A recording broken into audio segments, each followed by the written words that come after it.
Hi, I'm Michelle. It's been a long time since we talked about migraines, so I thought today, sitting outside my doctor's office, is a perfect time to talk about migraines. I've had chronic migraines for over 20 years and the occasional migraine for 20 extra beyond that. I started having migraines in my teens. I'm currently sitting outside my doctor's office because I'm about to get my Botox treatment for the quarter. I get 2 complete vials of Botox every 3 months for my migraines. Today, the nurse practitioner, Kira, is going to give me the shots instead of the doctor. Nurse Kira and Dr. Foreman both have different ways of injecting me. Kira goes quite a bit slower. She hits all the points that you're supposed to do for Botox, but then she also will give me whatever's left in the syringe in any trigger points I have. So if I say I need some extra in my neck, she's more than happy to do that. Dr. Foreman goes a whole lot faster, gets it done really quickly, and just does the basic. And sometimes he leaves some in the syringe, and I have to say, Dr. Foreman, give me the rest of that. I'm paid for it. Give it all to me. And of course he does, but he sometimes forgets. I'm going to go in now and get my shots. And when I come back out, I'll show you all the little injection spots. And then if you have any questions about this procedure at all whatsoever, I want you to ask them because I'm happy to answer all your questions. Done with my procedure. Nurse Kira did my injections, as I said. And you can see on my forehead that I've got a few little red dots. Let me get you in close so you can see better. It's multiple injections across my head, the back of my neck. Several go here, several go here, and then a whole bunch on my back. As you can see, probably some red dots back there. And then one, I'm pretty sure, hit the muscle and it really hurt.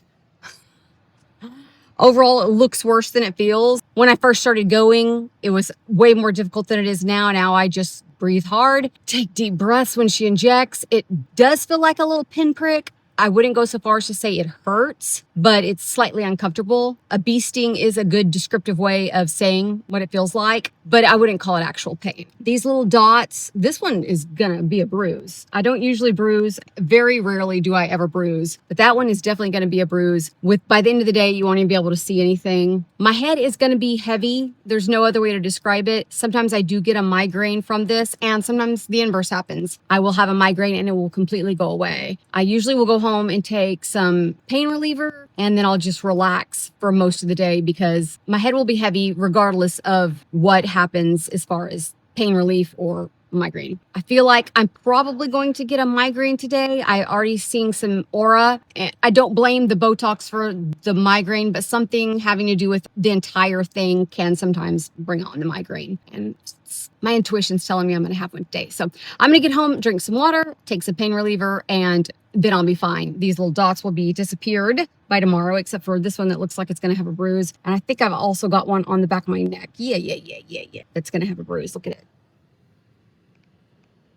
I really wish I could get in there and video them doing the procedure, and maybe at some point I can. I haven't asked them yet, but I do have another one right there of the actual procedure. That was a different doctor in Texas. I didn't care for that doctor. I feel vastly different about Nurse Kira and Dr. Foreman than I do about that other doctor. Am I allowed to say that? Am I allowed to say mean things about a doctor? But you can see the full procedure and typically what they do. I will say that the procedure has changed since then, because now it's recommended that we get more in our temple area and this part of our head than what was previously done. So it evolves and adapts as time goes on and they learn more about what works and what doesn't. So go watch that if you want to see the exact procedure until I can get a new video of that. If you have any questions, let me know. I will answer all of them. I have an entire migraine playlist, so let's discuss it. Let me know how long you've been having migraines, what you're doing, what's working, what's not, what you've tried, what you want to try. Let me hear it all. While this is a beauty channel, we're going to talk about migraines because that's a big part of my life. See you real soon.